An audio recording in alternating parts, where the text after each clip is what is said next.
तो आपका स्वागत है गरिमा स्टडी पॉइंट में। और आज की क्लास में हम लोग टाइप्स ऑफ इंटेलिजेंस को पढ़ेंगे। पिछली वीडियो में हम लोग ने क्या पढ़ा था, इंटेलिजेंस को पढ़ा था, ठीक है, बुद्धि के कॉन्सेप्ट को समझा था। और इस वीडियो में जो है हम बुद्धि के प्रकार को जानेंगे। तो चलिए स्टार्ट करते हैं और ये जानें कि बुद्धि क्या कितने प्रकार की होती है और किसने दिया है। ठीक है, तो चलिए आइए स्टार्ट करते हैं।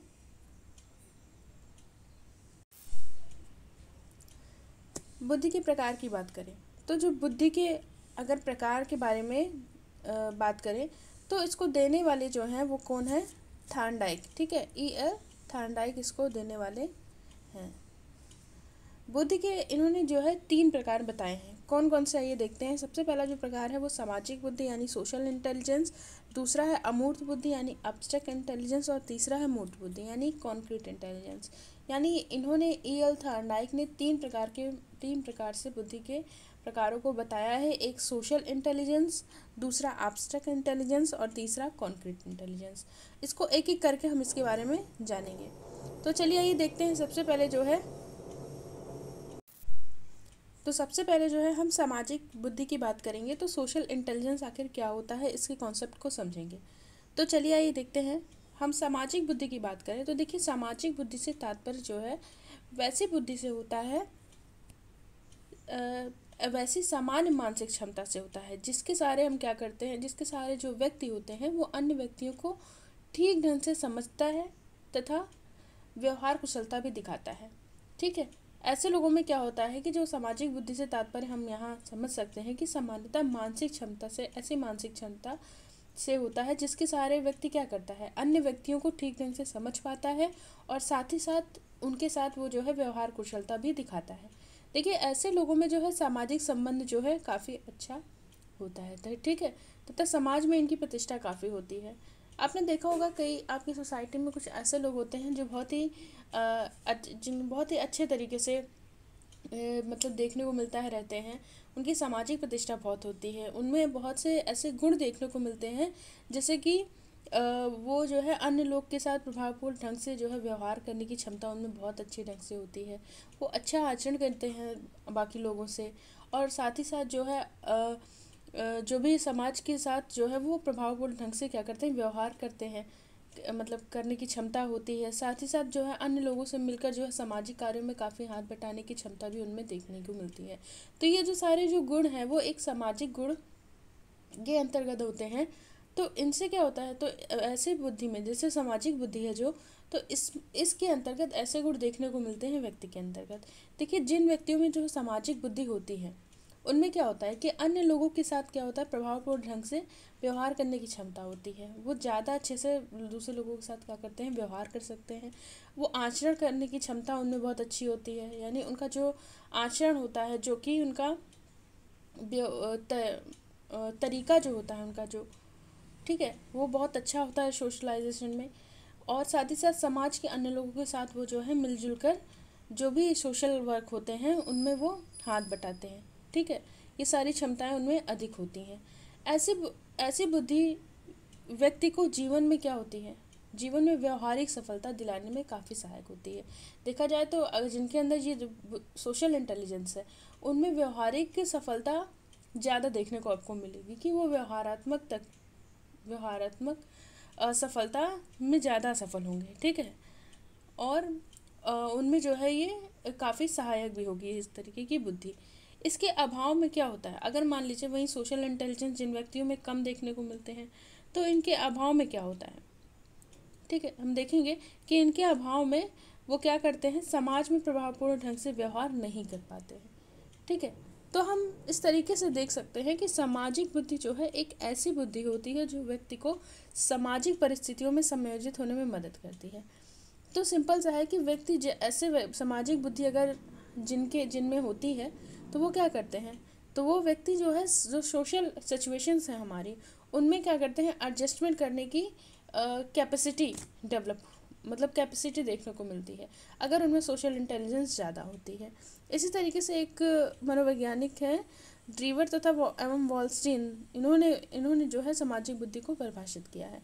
देखते हैं किस तरीके से परिभाषित किया है। इन्होंने बताया कि जो सामाजिक बुद्धि है, बुद्धि का एक प्रकार है जो किसी व्यक्ति में अन्य व्यक्तियों एवं सामाजिक संबंधों के प्रति व्यवहार में निहित होता है। तो देखिए इसमें भी बताया गया है कि जो इन्होंने भी अपनी परिभाषा के माध्यम से बताया कि जो सामाजिक बुद्धि है वो बुद्धि का एक प्रकार ही है जो किसी व्यक्ति में अन्य बुद्धि एवं सामाजिक संबंधों के प्रति व्यवहार में निहित होता है। तो आप देख सकते हैं कि जिन व्यक्तियों में सामाजिक संबंध बहुत अच्छे पाए जाते हैं वो क्या होता है, उनमें जो है सामाजिक बुद्धि ज़्यादा अच्छी होती है। देखिए हम एक चीज़ और हम देखेंगे कि जो सामाजिक बुद्धि है, ठीक है, जो सामाजिक बुद्धि होती है इसमें सबसे महत्वपूर्ण बात यही है कि इसमें जो है जिनके अंदर सामाजिक बुद्धि ज़्यादा होती है, सबसे पहले तो सामाजिक बुद्धि जो होती है वो व्यक्ति को सामाजिक जो परिस्थितियों में समायोजित होने में मदद करती है। ठीक है, अगर आपके अंदर सोशल इंटेलिजेंस अच्छी है तो आप क्या करेंगे, जो आपकी सोशल सिचुएशंस है, जो आपके आसपास के समाज है, जिस समाज में आप रहते हैं उसमें क्या करेंगे, आपका एडजस्टमेंट अच्छा होगा, आप उसमें अच्छे तरीके से अपने को प्रस्तुत कर सकते हैं। लेकिन वहीं अगर और आपका साथ ही साथ आपका जो व्यवहारिक सफलता होती है, ठीक है, जो आपका व्यवहारिक जीवन है, कह सकते हैं जीवन में जो व्यवहारिक सफलता दिलाने में भी ये बहुत सहायक होती है। तो आई होप आपको सामाजिक बुद्धि, आशा करती हूँ कि आपको सामाजिक बुद्धि समझ में आई होगी। चलिए दूसरे प्रकार देखते हैं, अमूर्त बुद्धि। अमूर्त बुद्धि के अंतर्गत जो है एब्स्ट्रैक्ट इंटेलिजेंस। अब अमूर्त क्या होता है, सबसे पहले तो ये बात जानेंगे कि अमूर्त क्या होता है। ये होता है विचार या क्या होता है, कल्पना मात्र। ठीक है, विचार या कल्पना मात्र, इसको बोलेंगे विचार या कल्पना मात्र में, ना कि कोई भी भौतिक वस्तु।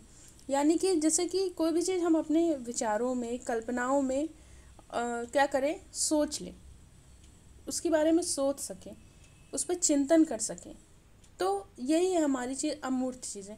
हमको ये प्रत्यक्ष रूप से दिखाई नहीं देती, ये हम इनकी कल्पना कर सकते हैं, इनको अपने थॉट्स में ले आ सकते हैं, लेकिन हम इनको प्रत्यक्ष रूप से देख नहीं सकते। यानी एक तरीके से जो इमेजिनरी चीज़ें होती हैं वही हमारी अमूर्त बुद्धि के अंतर्गत आती हैं। तो इस तरीके से आगे हम देखते हैं। तो अमूर्त बुद्धि में क्या आता है कि अमूर्त विषयों के बारे में, अभी हमने बताया कि अमूर्त क्या चीज़ है, तो अमूर्त विषयों के बारे में चिंतन करने की क्षमता को ही हम क्या बोलते हैं, अमूर्त बुद्धि बोलते हैं। ठीक है, यानी कल्पना या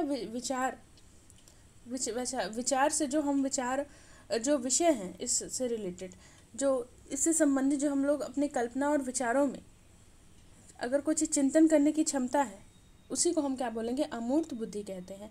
तो ऐसी बुद्धि में व्यक्ति क्या करता है, शब्द, प्रतीक तथा अन्य अमूर्त चीज़ों के सारे अच्छे से चिंतन कर लेता है। जिन व्यक्तियों में जैसे अमूर्त बुद्धि बहुत अच्छी होती है तो वो क्या कर लेते हैं कि शब्द, प्रतीक तथा अन्य जो भी अमूर्त चीज़ों के सारे क्या कर लेता है, वो अच्छे से चिंतन कर लेता है। इस ढंग से देखिए, इस तरीके से जो है, इस ढंग की क्षमता अगर किसी में हो तो वो दार्शनिक, कलाकार, कहानीकार आदि में जो है अधिक देखने को मिलती हैं इस तरीके की क्षमताएं। आगे देखें तो ऐसे लोग जो हैं प्रायः अपने विचारों, कल्पनाओं एवं मानसिक प्रतिमाओं के सहारे बड़ी बड़ी समस्याओं का समाधान कर देते हैं। यानी ये लोग जो है, इनके जो विचार हैं, विचारों में ही, कल्पनाओं में ही, जो उनकी मेंटल इमेजेस के सहारे ही ये क्या करते हैं, बड़ी बड़ी प्रॉब्लम्स को क्या करते हैं, सॉर्ट आउट कर देते हैं। और जिन छात्रों में क्या है, देखिए अमूर्त बुद्धि, जो ये एब्स्ट्रैक्ट इंटेलिजेंस है, वो अधिक होती है, उनकी शैक्षिक उपलब्धियां अधिक श्रेष्ठ होती हैं, ऐसा देखा गया है। आगे देखें तो जिन व्यक्तियों में अमूर्त बुद्धि क्या है, अधिक होती है, वो क्या क्या बन सकते हैं, सफल कलाकार देखने को मिलते हैं, पेंटर होते हैं। देखिए पेंटर जो है, पेंटर भी क्या करते हैं, अगर सफल कलाकार की बात करें तो कलाकार क्या करते हैं, किसी के रोल को इमेजिन ही करते हैं। वो कोई स्टोरी बनाते हैं तो वो उनका सामने ऐसा कोई कैरेक्टर होता नहीं है, लेकिन वो क्या कर सकते हैं, उसको अपने दिमाग से ही उस रोल को वो निभाते हैं। ठीक है, पेंटर क्या करता है, अपने विचारों को पेंटिंग के माध्यम से दिखाता है। वहीं गणितज्ञ क्या करते हैं, फॉर्मूले बनाते हैं, तो उनके सामने फॉर्मूले हो सकता है वो प्रत्यक्ष ना हो, उन्होंने उसको विचारों में मतलब कि दिमाग से उन्होंने सोच के उस फॉर्मूले को बनाया हो। और साथ ही साथ जैसे कहानीकार भी हैं, जैसे कोई उनके सामने कोई प्रत्यक्ष चीज़ें नहीं होती, उन्होंने अपने दिमाग में एक कल्पना के रूप में एक कहानी सोची और उसको वो लिख देते हैं। तो इस तरीके से ये सारी चीज़ें, जिन व्यक्तियों में अमूर्त बुद्धि अधिक होती है वो क्या बन जाते हैं, सफल कलाकार, पेंटर, गणितज्ञ, कहानीकार आदि बनते हैं। ठीक है, तो अब अमूर्त बुद्धि को कुछ लोगों ने जो है सैद्धांतिक बुद्धि भी कहा है। ये भी एक इम्पॉर्टेंट पॉइंट है कि अमूर्त बुद्धि को कुछ लोगों ने सैद्धांतिक बुद्धि भी कहा है, यानी थियोरेटिकल इंटेलिजेंस भी बोला है। आगे तीसरा प्रकार भी देखते हैं। तो जो तीसरा प्रकार है वो है मूर्त बुद्धि। ठीक है, क्या है? मूर्त बुद्धि यानी कॉन्क्रीट इंटेलिजेंस। अब कॉन्क्रीट का मतलब क्या है, सबसे पहले ये जानेंगे। कॉन्क्रीट का मतलब होता है यथार्थ, प्रत्यक्ष, कोई चीज़ ठोस हो, वो आपकी कल्पना में ना हो। जैसे कोई चीज़ यथार्थ में होती है आपके, ठीक है, भौतिक वस्तु, जैसे आपके सामने कोई चीज़ भौतिक रूप में उपलब्ध हो, यथार्थ हो, ठीक है, जिसको आप देख भी सकें, साथ ही साथ ठोस रूप में हो आपके सामने उपस्थित, ठीक है ना, जिसको आप देख सकें, कल्पना मात्र में ना हो मतलब। तो इस तरीके से हम मूर्त को समझेंगे आगे। अब मूर्त बुद्धि की बात करें तो जो मूर्त बुद्धि से तात्पर्य क्या होता है कि वैसी बुद्धि से, वैसी मानसिक क्षमता से होता है जिसके सहारे व्यक्ति मूर्त या ठोस वस्तुओं के महत्व को समझता है, ठीक है, उनके बारे में क्या है सोचता है तथा अपनी इच्छा एवं आवश्यकता अनुसार उनमें परिवर्तन लाके उन्हें उपयोगी बनाता है। यानी अगर किसी व्यक्ति सामने कोई भी अगर ये मानसिक क्षमता जिन व्यक्तियों में होती है, वो क्या करते हैं, उस ठोस वस्तुओं के महत्व को समझते हैं और उनके बारे में क्या है सोचते हैं, मतलब वो उसको देख सकते हैं और उसके फिर महत्व को समझते हैं, उनके बारे में सोचते हैं और अपनी इच्छा अनुसार, आवश्यकता अनुसार क्या करते हैं, उनमें चेंजेस ले आकर जो है उनका उपयोगी बनाते हैं। और इसको जो है फॉर एग्जांपल जैसे हम देख सकते हैं, यहाँ देखिए कुछ एग्जांपल दिए, जैसे हस्तकला की क्षमता आदि, सफल इंजीनियर, कुशल कारीगर, ठीक है। तो ये इस तरीके से जिनमें मूर्त बुद्धि अधिक होती है तो वो हस्तकला की क्षमता अधिक होती है उनमें, वो सफल इंजीनियर बनते हैं, कुशल कारीगर बनते हैं। देखिए जब कोई मूर्तियाँ बनाता है देख करके तो वो इमेजिनरी मूर्तियाँ तो वो अलग बात है बना ले तो उसमें अमूर्त चिंतन भी पाया जाएगा, लेकिन अगर वो कोई चीज़ देखिए मूर्तियाँ जब बनाते हैं तो देख कर बनाते हैं तो क्या होता है वो अपने हिसाब से उसको देख लेता है और अपनी इस क्षमता का उपयोग करता है, अपनी मूर्ति बुद्धि का उपयोग करता है उसको दूसरी मूर्तियों को बनाने में। वही हस्तकला की क्षमता आदि, मतलब आप कोई चीज़ देख करके उसको जो है उसके बारे में आप क्या कर सकें, उस कार्य कर सकें, उस पर जो है चिंतन कर सकें, सोच सकें। तो इस तरीके से जो है जो मूर्त बुद्धि है उसमें अधिक पाई जाएगी। मूर्त बुद्धि की जो क्षमता है, मानसिक क्षमता है, वो जो है उनमें पाई जाएगी। और इस बुद्धि को क्या बोलते हैं, व्यवहारिक बुद्धि भी बोलते हैं इसे, ठीक है, यानी प्रैक्टिकल इंटेलिजेंस भी इसे बोला जाता है। तो आई होप तो आपने जाना कि किस तरीके से मूर्त बुद्धि क्या है। मूर्त बुद्धि के अंतर्गत एग्जाम्पल भी दिया गया कि जो इस तरीके की बुद्धि की क्षमताएं जिनमें अधिक होती हैं वो हस्तकला की क्षमता में जैसे अधिक अच्छे पाए जाएंगे, सफल इंजीनियर बनेंगे, कुशल कारीगर बनेंगे। तो इस तरीके से हमने जो है इसके इंटेलिजेंस के प्रकार में तीन प्रकार पढ़े, सामाजिक बुद्धि, अमूर्त बुद्धि और मूर्त बुद्धि, ठीक है, सोशल इंटेलिजेंस, एब्स्ट्रैक्ट इंटेलिजेंस और कॉन्क्रीट इंटेलिजेंस। तो मैं आशा करती हूँ कि आपको ये वीडियो समझ में आई होगी, आपको ये बुद्धि के प्रकार समझ में आए होंगे। और अगर आपको मेरा वीडियो अच्छा लगा तो प्लीज़ लाइक शेयर सब्सक्राइब ज़रूर करें और मिलते हैं अगले वीडियो में। Thank you friends.